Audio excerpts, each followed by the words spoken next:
Assalamualaikum warahmatullahi wabarakatuh. Jangan lupa selalu belajar menjadi manusia. Kali ini saya ingin bincang-bincang, meneruskan perbincangan yang sudah kita bincangkan sebelum-sebelumnya, Mas. Jadi kemarin kita berbincang masalah kawaru, apa namanya, asmo kan? Iya, asmo. Nah, jadi untuk kali ini kita mengupas kawaru micil lah ya. Nggih, micil. Jadi menurut jenengan micil niku ya apa, Mas? Seperti apa kan gitu? Secara harfiah kalau micil adalah penyatuan atau menyatu. Yang istilahnya seakan-akan dua menjadi satu. Tapi yang dua menjadi satu. Misalnya ada, sebagai contoh, ada raga, ada hidup kan gitu. Iya. Kan dua. Nah, ini biar tidak jadi dua, hamijili. Misalnya menyatu menjadi satu. Yang seakan-akan dua tapi menjadi satu. Jadi kalau bisa dibilang kita fokus lah ini. Jadi dua jadi satu kan fokus. Istilahnya satu tujuan. Satu tujuan. Antara raga saya dan hidup saya itu satu tujuan. Cuman kalau micil ini raga yang mempunyai kepentingan. Iya.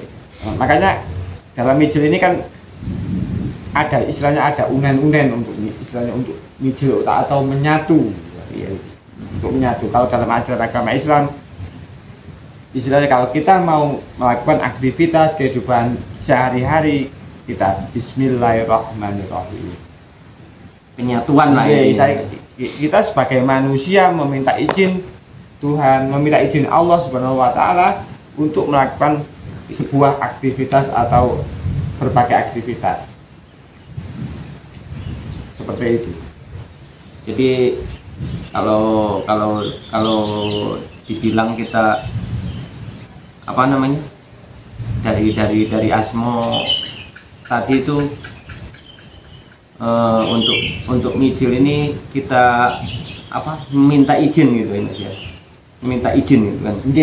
Istilahnya raga mempunyai kehendak meminta izin kepada hidup agar istilahnya itu selalu dikawal, selalu dipangestoni.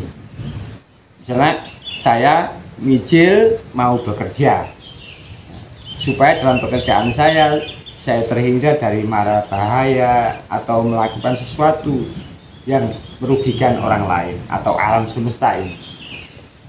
Jadi untuk bisa mengerjakan sesuatu itu fokus satu tujuan. Jadi antara kadang-kadang gini ya, Mas ya, ini sekedar ini kan bahasanya, kalau kita mau bekerja kadang-kadang raganya bekerja A, tapi di luar itu ada yang lain kan gitu, Mas. Jadi kalau micil ini untuk menyatukan itu tadi. Makanya sebelum micil kan ada tahapan kunci dulu. Jadi istilahnya tuh clear antara raga, pikiran, raga ini pikiran, emosi, hati, dan hidup ini harus menyatu dan satu dulu. Kan gitu. Iya. Baru minjak asmo kita mendapatkan atau tahu asmo hidup kita. Nah setelah itu baru micil. Jadi raga meminta izin kepada hidup. Jadi kalau dalam tatanan agama itu, kadang-kala kita mau minum aja bismillah, kan gitu, Mas. Makan ya bismillah, berangkat kerja apa aja lah yang kita kerjakan sehari-hari itu kan harus membaca bismillah. Itu kalau dalam micil niku, dalam istilah kawaru Jawanya ya, Mas. Untuk bisa apa namanya, merasakan langsung kan gitu, Mas. Micil kalau istilahnya, kalau kita dalam ajaran agama Islam melakukan segala apapun yang kita lakukan adalah diawali dengan Bismillahirrahmanirrahim. Nah, micil di sini kita tidak hanya mengucapkan lafaz Bismillahirrahmanirrahim, tapi kita bisa merasakan Bismillahirrahmanirrahim.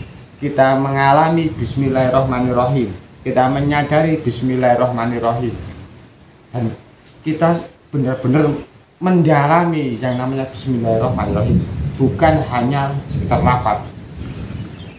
Jadi sebagai contoh kita kayak yang Mas kadang bilang kayak makan apa, minum apa itu bisa merasakan semuanya, tahu apa yang dimakan, kan gitu.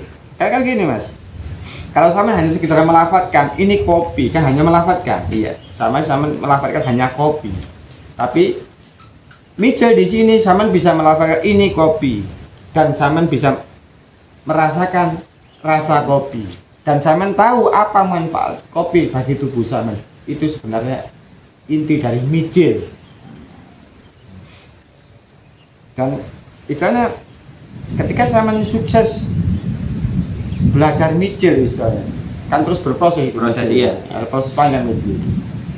Insya Allah kalau ketika sama sudah beragama, apapun agama yang sama pilih, sama bisa menjalankan agama itu dengan semaksimal mungkin dan sebaik mungkin.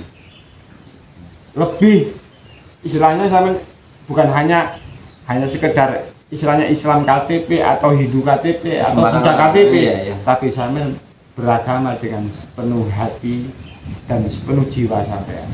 Makanya dari awal kan kita membahas atau dengan bilang ini untuk semua manusia kan intinya, untuk semua manusia. Jadi bisa dari kalangan apapun, ras apapun, SD apa bisa dengan kabar-kabar ini. Okay.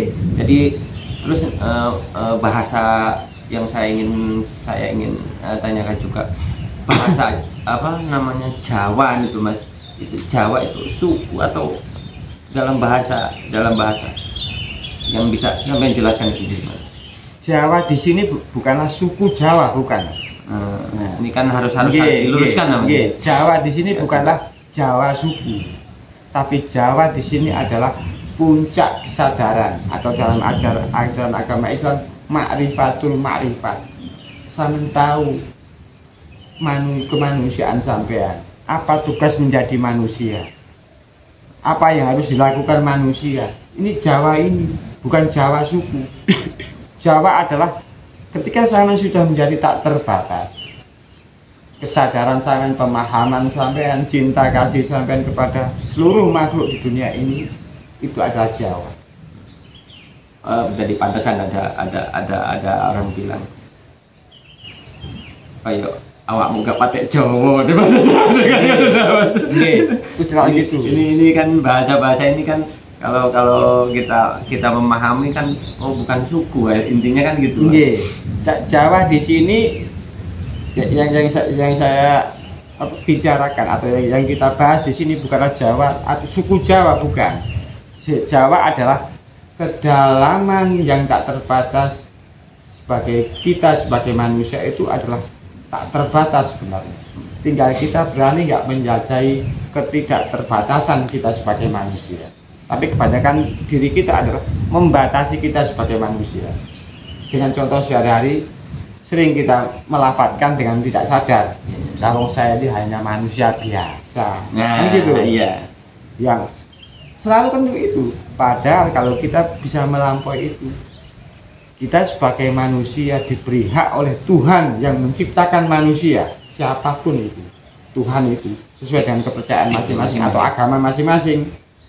Kalau bagi saya ada Allah, kita diberi hak oleh Allah dengan kemungkinan tak terbatas di dunia ini untuk mengelola alam semesta ini, kita sebagai manusia. Jadi fungsi Kawruh Mijil itu juga intinya ke arah sana Mas ya. Jadi untuk bisa totalitas lah intinya kan, totalitas. Dari totalitas melakukan apa aja yang kita lakukan sehari-hari dengan kalau bahasa dari awal itu pengawalan itu tadi ya. Jadi sampean tidak hanya beragama secara identitas atau bendera-bendera saja, atau hanya pakaian yang Islam kalau kita ngomongin asal agama Islam, tapi sebagai manusia yang beragama Islam, sampean sebagai manusia yang beragama Kristen, sampean sebagai manusia yang beragama Buddha, sampean sebagai manusia yang beragama Hindu. sebagai manusia dulu. Jadi mohon maaf Mas, ini ada niwan sendiri. Berarti manusia yang paling Jawa nih bahasa agama ini, bukan suku loh, manusia paling Jawa itu berarti Kanjeng Nabi Muhammad SAW. Dalam pemahaman saya pribadi, Rasulullah Muhammad SAW adalah orang Jawa yang paling Jawa, tapi bukan suku Jawa. Rasulullah terlahir di Jazirah Arab, di Mekah kali ini. Tapi Rasulullah adalah sebuah contoh tauladan bahwa orang Jawa yang paling Jawa. Rasulullah adalah manusia yang sudah melampaui keterbatasan sebagai manusia, dan Rasulullah adalah manusia yang tak terbatas. Kalau istilahnya dalam ajaran agama Islam adalah Nabi Rasul, utusan Tuhan. Jadi kaweru mijil itu di situ. Dan yang perlu saya garis bawahi di sini, ajaran kasampurnan atau warisan ajaran kasampurnan Romo Heru Cokrosemono ini bukanlah sebuah agama baru atau ajaran baru atau kepercayaan, bukan ya. Tapi warisan Romo Heru Cokrosemono di sini adalah metode atau cara untuk mengenali diri kita sendiri, untuk menjadi manusia sebaik mungkin hingga layak kita beragama. Jadi poin-poin pentingnya di situ. Untuk mengenal diri kita sendiri, baru kita memilih sebuah agama untuk mengenal Tuhan. Setelah kita mengenal kemanusiaan kita sendiri, baru kita memilih sebuah agama untuk mengenal Tuhan. Karena kita tidak bisa mengenal Tuhan tanpa beragama. Jadi kabur mijil itu kita udah jelas lah. Ini hanya istilahnya saya membicarakan mijil dalam bahasa universal. Kalau mijil mungkin secara ajaran Romo Heru Cokrosemono harus melalui kadang sepuh yang mempunyai mandat ulang-ulang. Jadi tetaplah kita kan cuman selalu diulang-ulang. Ini cuman kaweru untuk kita. Jadi biar tidak salah paham lah. Untuk kita sendiri atau yang menonton video ini, biar tidak salah paham atau menjadi timbul polemik lah intinya. Dan saya juga berkewajiban agar tidak terjadi fitnah bahwa ajaran kasampurnan Romo Heru Cokrosemono itu sebuah agama baru atau keyakinan tidak. Murni Romo Heru Cokrosemono meninggalkan sebuah warisan, tata cara atau metode biar kita sebagai manusia mengenal kemanusiaan kita sendiri. Belum ngomongin masalah Tuhan, sama sekali belum Romo Heru Cokrosemono. Intinya tetap kemanusiaan untuk mengenal diri kita sendirilah. Tapi kalau kita sudah mengenal diri sendiri, insya Allah kita pasti mengenal Tuhan. Apalagi kita sudah beragama, memilih sebuah agama, insya Allah kita lebih paham dan lebih memahami atau bisa menjalankan agama itu dengan sebaik mungkin. Jadi itu untuk mijil ya. Jadi ini kan tahapan lagi kan ke arah yang sudah Mas bilang, dari mijil ke singkir kan itu kan. Nah ini kan kita lanjutkan nanti aja. Lain kali kita teruskan kaulu ini Mas ya, biar komplit lah intinya, biar tidak setengah-setengah. Jadi untuk video kali ini cukup sekian dulu. Tetap jangan lupa kita selalu belajar menjadi manusia. Kayak begitu Mas. Jadi sekian dulu. Assalamualaikum warahmatullahi wabarakatuh.